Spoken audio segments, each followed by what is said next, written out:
Hello everyone, welcome to my channel nikitinaknits. My name is Evgenia and this is a podcast number 7 of my knitting channel. This is the video where I usually speak about my finished work, my work in progress, some of the new yarns that I got in my stash, and some of the thoughts or plans for the future. Finally, spring is here and I'm enjoying it so much, going outdoors, spending time in nature, just enjoying the sun after the long winter. And I have not done tons of knitting, but I got two big finished objects, which is a sweater and a blouse. And I also started a Korean sweater pattern, which I was so excited for. So let's get started. The first finished object is a Cognac Sweater by Atelier Castin. This is a sweater that was a part of the knit along that me and Cherry from the Good Knits organized together. It finished 31st of March, quite a long time ago. This was a very interesting project together. It was the first time that I organized the knit along in my life, and it has been a very beautiful journey. Basically, a lot of people came together in Instagram chat, inspiring each other, throwing so many beautiful ideas about what yarns to use, or sharing some solutions on someone's problems that was shared in the chat. So while organization took time and effort for this whole process to happen, I did get a lot of positive energy back and just connection with the community. The socializing aspect online is very important because sometimes I'm just feeling like I'm knitting with tons of people together, but then I'm just alone in my house all the time knitting. So it's just a weird feeling, and it felt so great to knit the same sweater with so many people together. So now let's speak about the yarn I used and the construction and overall thoughts on this project. So the yarn that I used for this sweater is one strand of Sunday by Sandnes Garn and two strands of Pasquali Mohair Bliss. The color of Sunday is Celadon and the color of Pasquali is Sage. So I was really looking to blend these colors together because it was really hard to find matching mohair to a Sunday, and this is the perfect combination that I could find in the market. The only thing that I noticed after making a swatch already in my house, that the strand of silk of Pasquali mohair is actually whitish. It's not really dyed and it creates this marling effect. Overall, I'm not a fan of mohairs that don't have the silk thread dyed, but it's fine. It looks quite okay in the end of the day. But for the next time, I will probably choose Pasquali mohair only in light shades. I really wanted to try Pasquali mohair to evaluate if it's worth the money because it's quite an expensive mohair. However, you get quite a lot of meterage per 25 grams, way more than a regular mohair that we see in the market. It is extremely soft and they're very sustainable, so they really care about all of the standards during the production, care for animals, care for the earth, care for people who work. And obviously when you care so much about production and you invest so much in the process to make it completely harm and cruelty free, you end up having a very high cost. And of course, as I already said, it's extremely soft and I'm just chasing constantly the softest mohairs on the market. And I had to use two strands for this garment because the whole sweater is knit on 6mm needles, and I realized that it's not enough just using fingering of Sunday and just lace of Pasquali. So I hoped that would be fine on 6mm needles, but when I made the swatch on 6mm needles, it was not nice. It was too gapey, too loose, and the merino Sunday is going to grow a lot after block because it's merino and it's also spun not very tightly. So I knew about that, and that's why I tried 5.5. It still didn't work out for me. It was still too gapey, and then I tried 5mm needles, which was perfect. So my gauge ended up being more tight, and I was okay with that because I know this fabric is going to grow, and it grew. It grew by 2 centimeters, 2 centimeters in the length and in the width, and the same 2 centimeters for the sleeves. But after the wash, oh my gosh, it was so big. Like every merino, right? I'm aware of that, but it was so big that I was sure, almost sure, that it's not going to shrink back. But it did shrink back. It's fine, and the fabric looks just beautiful. I've worn this sweater 2 times already going out, just going for a cafe and city walk. And I expected it to be warmer than it is. It is not so warm. And also, as I'm knitting it, as I'm using it, it is growing a little bit. Like, it's very stretchy, doesn't really hold the shape so well. So I'm making a conclusion that while I love the fabric and I'm extremely happy with my choice, and I'm not regretting any euro spent on this garment, I still maybe would use this specific combination on a more tight needles, so the fabric is just a bit more dense. Let's say 4mm needles would be perfect, and it's more warm, it's more dense, and it holds the shape a bit better. And the last thing I want to say about mohair is that the mohair sheds a bit more than Isager mohair. I'm on my journey to explore mohairs out there in the market. I'm just very curious how each one of them behaves, and this one just sheds a bit more than Isager, and I was a little bit disappointed, but at the same time, I understand why is it so, because this is very, very, very soft mohair. It feels like cashmere, to be honest. I don't have any sensitivity, and usually I'm extremely, extremely sensitive.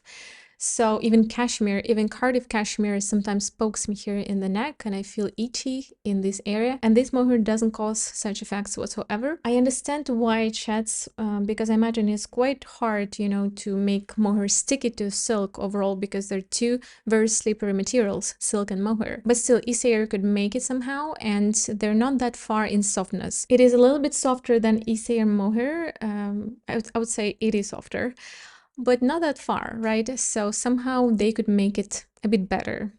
So I don't know if I would use this mohair very soon, because it's quite expensive and it sheds a little bit.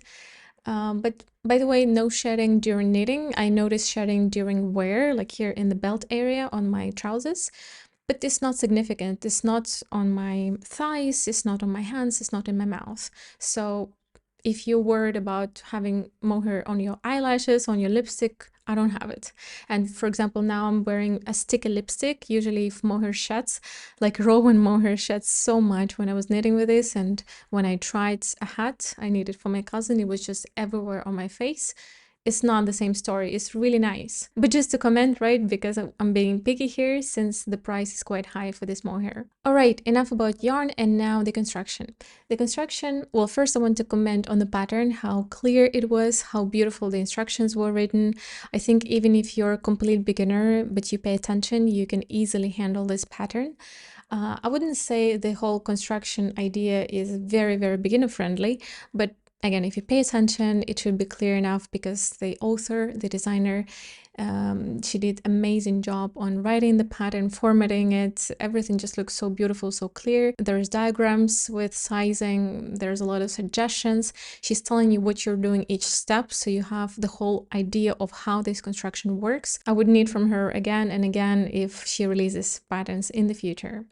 So this is a top down construction. You start at the back. Here you cast on stitches all the way, shoulders and the neck together, and then you start doing short rows back and forth, German short rows, and this way you're forming the slope, shoulder slope. After you're done with that, you're just picking up stitches on the right shoulder, doing the increases for the neckline and knitting this line front, doing the same for the left side, and then connecting stitches in the round, and doing the whole circle knitting while increasing the stitches for the sleeves. You're knitting then in the round, doing increases for the same frequency. So then you're doing increases both for the body and for the sleeves, here at the back as well. And when you're reaching your necessary length, you're splitting for the sleeves. So you're only knitting the body in the round, and then you're finishing the sleeves. The whole edging is made with an I-cord, both in the sleeves and in the body and in the neck.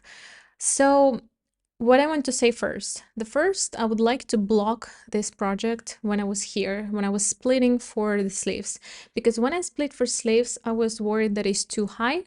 And when I blocked this project after the whole sweater was ready, I was a bit sad that the armhole is too low. So it's already second project when I'm telling myself, hey, you need to block your knits after splitting for the sleeves.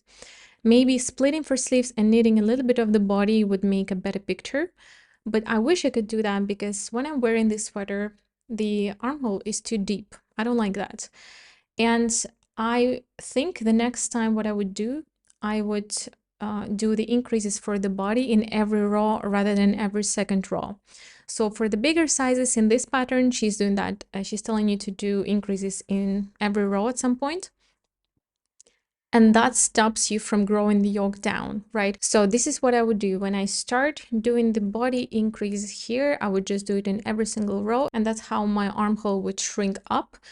It's okay, it doesn't bother me that much. But for example, I'm wearing a coat that doesn't have an oversized low armpit, and this is at the limit where, you know, the coat may just put it up a little bit when I'm wearing the coat, and just doesn't feel so comfortable. Of course, I don't like when the sweater is literally touching my armpit, because when you sweat in mohair, it's not the best feeling, but this is a bit too low for my liking. The next thing I changed already a bit, and I would change a bit more, is I added some decreases in the I-cord. So in the pattern, there's no I-cord decreases mentioned at all.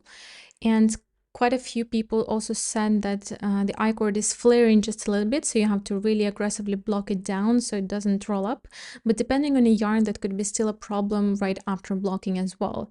So in my case, as you can see, there is no flaring out, which is nice. And I added 4 decreases. So just in the very regular sequence, I added 4 times. I wish I could add a bit more, maybe 8 decreases overall, but it's fine. If I have any problem in the future, I can just insert the elastic in the I-cord and that would look really nice. And for the neckline, I didn't do any decreases, and I will be inserting the elastic because it just keeps stretching because of the yarn. My gauge is 17.5 stitches, and I have also more rows per 10 centimeters, just a bit more, I think 2 more rows. I need size 2, and my bust circumference is 83 centimeters. I'm quite happy with the result, but maybe next time I would need size 1 if I would repeat this project. So that is all information about the yarn and the pattern. I'm really happy with that.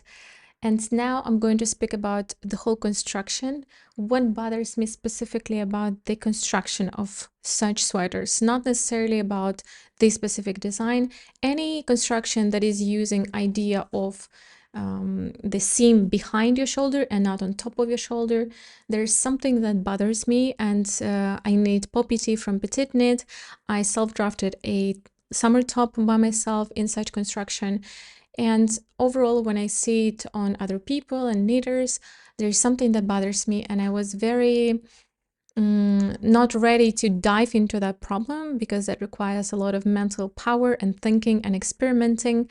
And I was constantly postponing that. And when I knit this sweater, I was like, okay, this is the last drop from which I'm going to start exploring how can I fix that problem.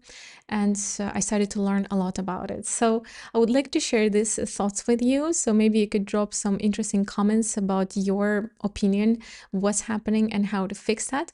So let's go. When you start knitting this sweater, this construction, right? Any type of sweater that has this specific construction, you're moving the seam from the top to the back, right? As you can see, it's here, not on the top. And that creates, for some reason, raise up of the front here.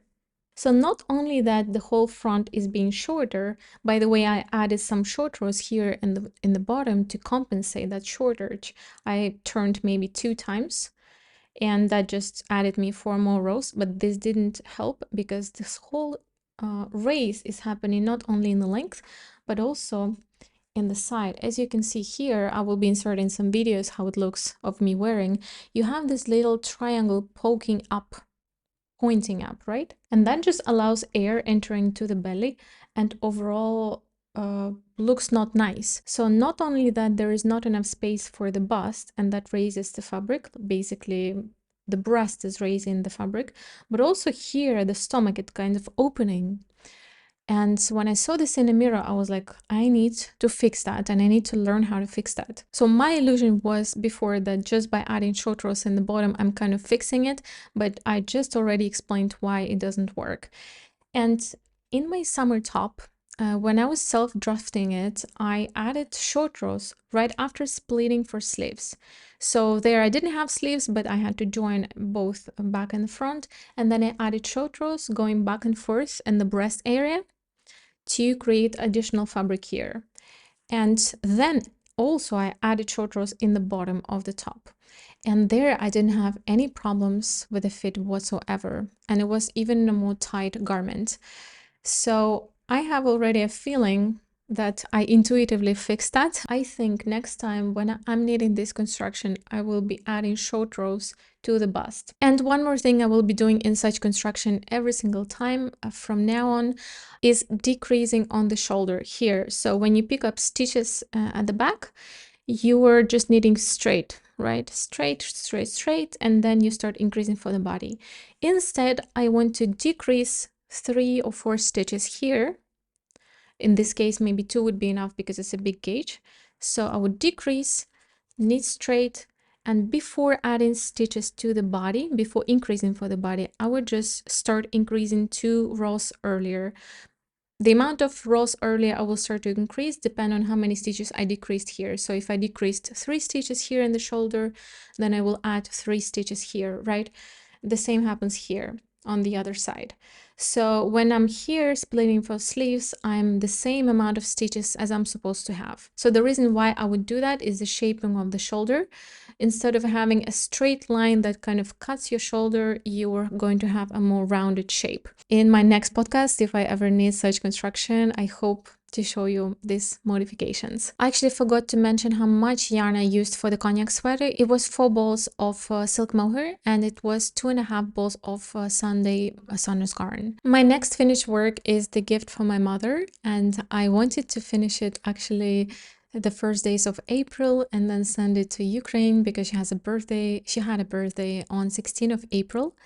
And I didn't do it because I couldn't reach it on time. But now it's ready. I'm not going to be sending it to her because we're going to Ukraine with my husband on 5th of June, which is very, very soon. And I'm just saving this to bring it with me to Ukraine to see my mother. She already saw the item and she loves it a lot. I wanted to make sure that she's going to love it, she's going to wear it, and she saw it in real life on me because I have the same item for me. And this is a Cumulus Blouse O-Neck by Petite. She saw this item when she visited me here last time in Spain. She loved that and she just asked for a slight modification, which to add a little bit of the bell sleeves here in the bottom. So I will be saying how I did that when I speak about the construction. So first, the yarn. The yarn is Pura Lana Italia Alpaca Lurex. This is an Italian yarn and cone that I bought from Ukraine as well. And I guess it's quite hard to find this yarn online right now because I bought it 2 years ago and it was already a leftover from certain collections. And I will put a few options that could replace that or substitute if you got inspired and if you wish to get similar item. So this is a Lurex cord, this beautiful shiny metallic fiber that is filled with merino and alpaca. So when I saw this yarn, I was thinking, just Lurex, no polyamide, nothing. It may just fall apart very easily or stretch or just be very unstable. But surprisingly, this cord has been very strong and the item has not grown any centimeter or didn't shrink. Like very, very nice. When knitting with this yarn, I felt not so comfortable because this alpaca and merino are very sticky to each other. And the yarn was not flowing through my needles as it was with mohair, for example. I need the same garment for myself in just 2 strands of silk mohair. And that was a very nice experience. I was really enjoying every single stitch. And I didn't want that project to finish, but this one I was kind of thinking, when am I going to be done? Because stitches were a bit uneven and they were, as I already said, kind of sticking to each other. And whenever I had to unravel even a little bit, it was a little bit complicated because once you knit the garment, it just really sticks into each other and you just break apart yarn basically when you try to unravel. And I will have to unravel the I-cord here in the sleeves because they're too short. So I already dried the garment and I stretched the sleeves and I hoped that it will work. But as I already said, the garment did not change a size even in centimeter. And that's why I will have to undo the I-cord and make them a bit longer because I was lazy enough and I did not try the garment before closing the sleeves. Usually I never try for sleeves. I could just measure it while sitting and knitting and it always worked out. But this time I have to learn that I have to try my garments when I knit them for the sleeves closing, because this time I could not guess enough. So I don't know how I'm going to unravel that, to be honest. It's going to be a bit painful, but still, it's fine. I think any yarn that will have such structure like cord and very fluffy alpaca and merino, you know, poking through that, is going to be sticky. But I think it's more durable than Mohair, like a bit more sturdy. As you can see, it has a bit more structure to it and a bit more warm. So I need size 2, and my gauge was perfect just in the beginning, 18 stitches per 10 centimeters. But as usually happens, as I'm knitting the garment, it becomes more tight. So I ended up with 20 stitches on the body here in the bottom, and I ended up with 21 stitch here in the sleeves when knitting the sleeves, which is fine, doesn't bother me that much, but just still a secret to me that I don't know the answer to why my gauge is changing to the tight side when I'm knitting the garment. It happens with every single garment. Some people have it more loose with time as they're knitting it, and I'm always getting more tight. So modifications to this garment is, first of all, the short rolls in the bottom, as I did in my Cumulus blouse as well. I just added 3 turns going back and forth, and that gave me 6 additional rows. You can see them a bit here in the side. I don't know if you can really see, but the fabric kind of bends forward, and that allows for additional fabric for the breast. My mother has a bigger breast than me, and for her specifically, it would be even more important to not have that rising of the front. I know that some people actually like that effect, but me and my mother, we don't like that, so that helps. And the next modification I did is sleeves. So when I continue knitting the sleeve, I just did decreases in the following way: 2 decreases on 20th row and 2 decreases on 24th row. And when I was about to start my I-cord, I did decrease a lot of stitches, knit 1, knit 2 together, knit 1, knit 2 together to the end of the row. And then when I did the I-cord, I did the I-cord with decreases as mentioned in the pattern on every 4th sequence. That looks very beautiful. Not screaming bell sleeves, but just very charming, beautiful feminine sleeves. And then on the back, she's telling you to start I-cord from the side raglan, and I just didn't see sense to do that because it makes a bit more sense to have the seam in the middle. The next thing I also did is connecting the I-cord. So in the pattern, she tells you to carefully connect or sew the I-cord without giving any instructions. And from the previous pattern, designers said to use I-cord gathering technique. So I just Googled it, how you do that. I learned it looks gorgeous. The I-cord just connects quite seamlessly. You still have a little bumps on the I-cord connection, but comparing to what I have in my Cumulus blouse for myself, it looks way better. I actually have quite a lot of yarn left, and I think I will be for sure knitting another garment for her in this yarn, and maybe one more for me. Even though I don't like shiny Lurex in yarn at all, this one looks very, very gentle, and in the way looks like silk from a bit far. You know, the silk, it shines a little bit through Mohair. So I think I would like to have item in this yarn for myself. It would look really nice. And I like that this white is not screaming white. It's just a bit more off-white that doesn't compete with my teeth. So it looks very nice. I love it. So now finally something very, very exciting. As you know, if you watch me, I'm a huge fan of Korean and Japanese designers, and I did 6 videos on that. I have an entire playlist of pattern inspiration for you to watch. If you haven't yet, I will be leaving the link in the description box. When I was doing these videos, I was constantly thinking, when am I going to be knitting one of them? Some of them I was just afraid to knit because it's tons of cables and structure. Some of them I just didn't have time for because I had projects running and gift knitting and everything. So I finally casted on an Oreum sweater by Knitter's Soul. I was dreaming about this sweater since it was released. It is my winter knitting plans, and it's finally here. So let's talk about it. So I wanted to knit my Oreum sweater in Korean yarn. So Korean pattern in Korean yarn, perfect.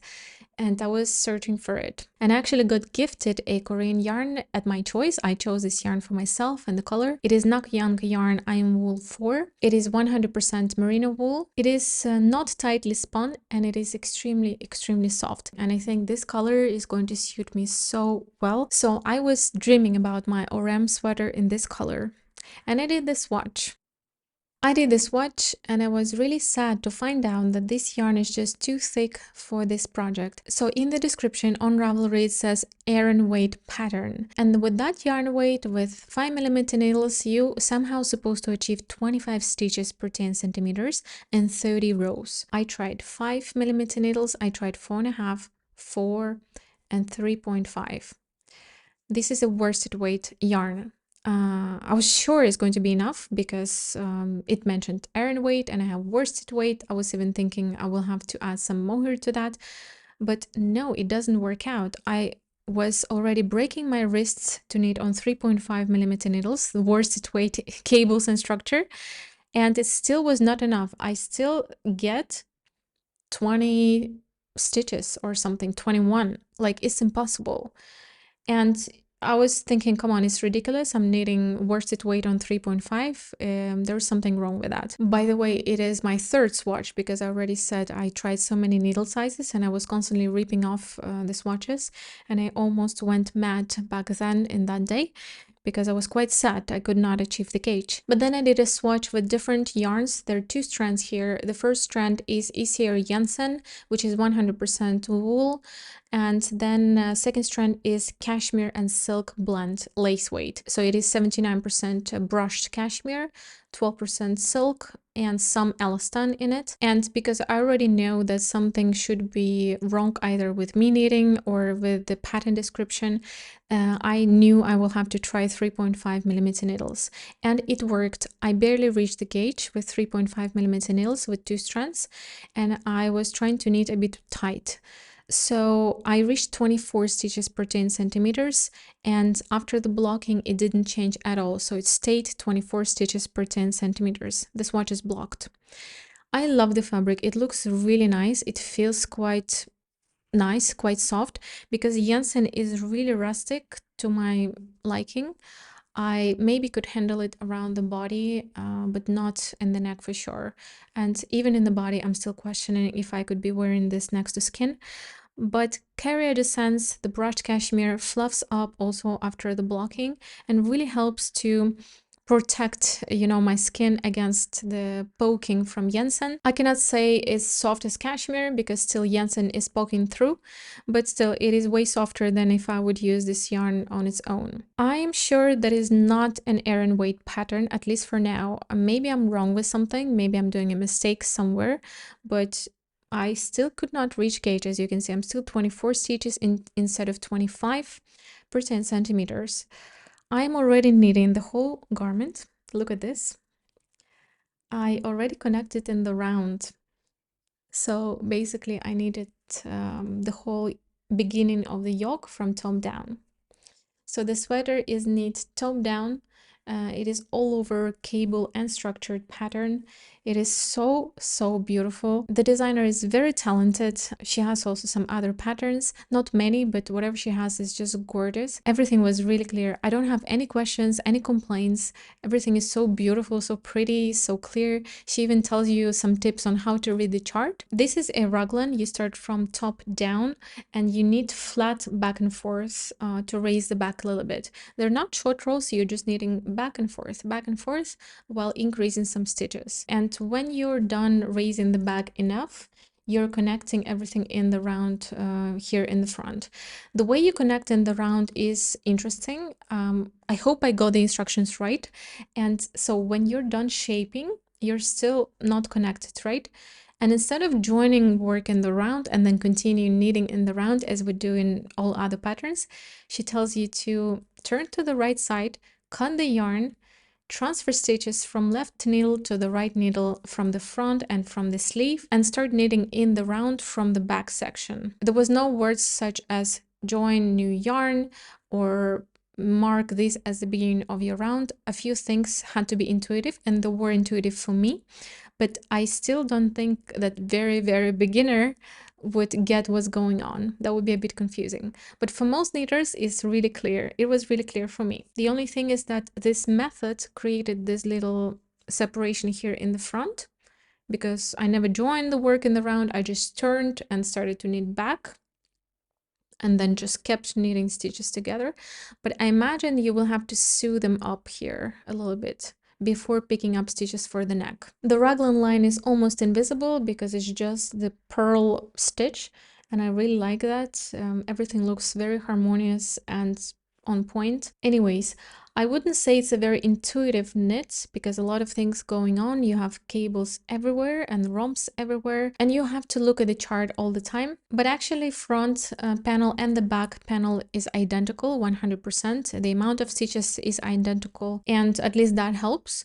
But overall, yeah, I wouldn't say that you just remember and keep on knitting. No, you have to look at the chart. And of course, it's nice to print the pattern and then cross the lines in the chart as you're knitting each one of them. And every time you're done with the row, everything aligns together and you know you haven't done any mistake. It's just a mosaic, like a puzzle comes together, which is very satisfying. If you like the yarn combination I used, but you don't know where to get Cariaggi SENSE, you can use Slank Cashmere Dreams, which is also lace weight and has the same contents, silk and cashmere, that looks exactly the same, so you will get the same fabric, I think, if you go for that combination. So I have one more work in progress in this project bag. I have a hoodie for my husband, a Hoodie Doo by Olena Sitalkina, a Ukrainian knitwear designer. She's incredibly talented, very worth checking out and knitting everything from her. I will be knitting a lot from her, but I'm not going to be showing this whip in my podcast because I moved this much more from the last time,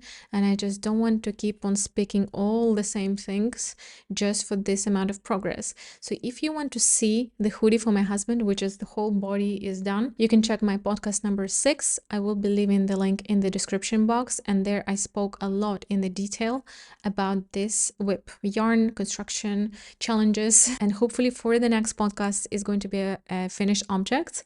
I need to knit the sleeves and the hood, but I don't know. I don't promise. And also another whip that I have is socks that I'm recording a YouTube tutorial for my channel. Now it's in recording setup and that I don't want to be breaking, so I'm not going to be showing it in this video as well. They're also in a podcast number 6 if you're curious. Now finally the acquisitions. So I got very special yarn. My husband gifted it to me. I didn't have a birthday or anything, it's just the gift.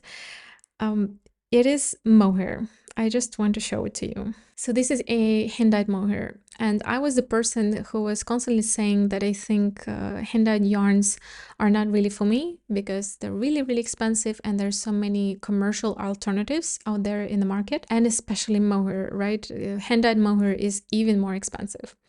Until I saw this yarn in the yarn shop here where I live. The brand is called El Robledal de la Santa. It is produced in Spain by a family, as I understand. I checked their Instagram, and as I understood, they have their own goats with specific breed. They're very cute, curly goats with their hair on their face. And it just reminds me of life in the village. I grew up in a village, I was born in the village, and I had, my great aunt had a lot of goats, and so I was drinking a lot of goat milk and I was hanging out with those goats so much. And the softness of this mohair is softer than Pasquali mohair. I didn't know what can be more soft than that, but there you go. I swear it is softer to me than Cardiff cashmere. It is really, really nice. Very interesting thing that these hanks, they have these very long curls. So as I understand, when you knit up the fabric, it's not going to be very even. It's going to have some longer hairs and it's just going to be very, very fluffy, which I'm completely fine with, and I cannot wait to knit a blouse. I don't know what specific pattern I'm going to be using, but I have 3 hanks of 50 grams and each hank has 420 meters. The color is called Renaissance, and the cord, the silk cord, is also painted, which is very nice. As I already mentioned, I don't like when the silk is just white, and this brand paints their silk cords, which it takes additional effort. The price for this mohair was 23 euro per hank, and that is very close to Isager mohair in the price, but it is completely different experience. And I also live in Spain, and it just feels very nice to buy local things that are so special and produced with so much love. So I'm very happy with this, and I cannot wait to start knitting with this mohair. The next 3 yarns that I want to show you is the gifts from my knitting knitting friends. The first two gifts are from Inna, the knitting friend from Tenerife. She also has a very nice YouTube channel with knitting vlogs. She films a lot of beautiful content, very inspiring. She's very talented. And also a second gift was from a knitting friend that lives here in Oviedo. Nastya. We met each other through the internet and we became friends, which is just incredible. You know, this opportunity to meet people that are like-minded and eventually you can connect and actually develop friendship is just insane. For me, it's quite hard to develop friendships because I'm usually busy with my own world, and just the fact that I can meet knitters in real life and become friends with them and develop friendship just warms my heart so much. So the first gift was from Inna. This is Regia Merino Yak. This is 58% wool, which feels very soft, 28% polyamide, and 14% yak. So it has a very slight heathering effect and it feels really soft. I think I could knit myself a hat or gloves. I don't want to knit socks for that because I've seen reviews on this yarn that eventually this yak starts to peel a lot and I just feel a bit pity to use this yarn for the socks. So this is very warm yarn as well because yak is one of the warmest fibers out there. So I think gloves or mittens or something for the mountains for my hiking would be beautiful. So very happy with this very beautiful choice from Inna. And she also gifted me a sock yarn as well. This is Rico design socks, super soft, super degrade. It has a very beautiful transition and extremely soft pastel colors. So it is lilac going into a light lilac and eventually going to gray color. Very interesting, very special tone, and I still don't know what I would knit with that because it feels super soft. It's softer than this merino yak, and it is 75% superwash wool and 25% polyamide. It is so soft and I just don't know what can I knit with that. I'm not a fan of shawls for myself. It would be nice for the shawl, by the way. I feel pity to use it for socks. You have any ideas for that? Let me know in the comments. Very beautiful, thank you very much. Super happy. And the last gift is from Nastya. We met here all together where I live and we had so much fun. We were laughing like crazy all the time.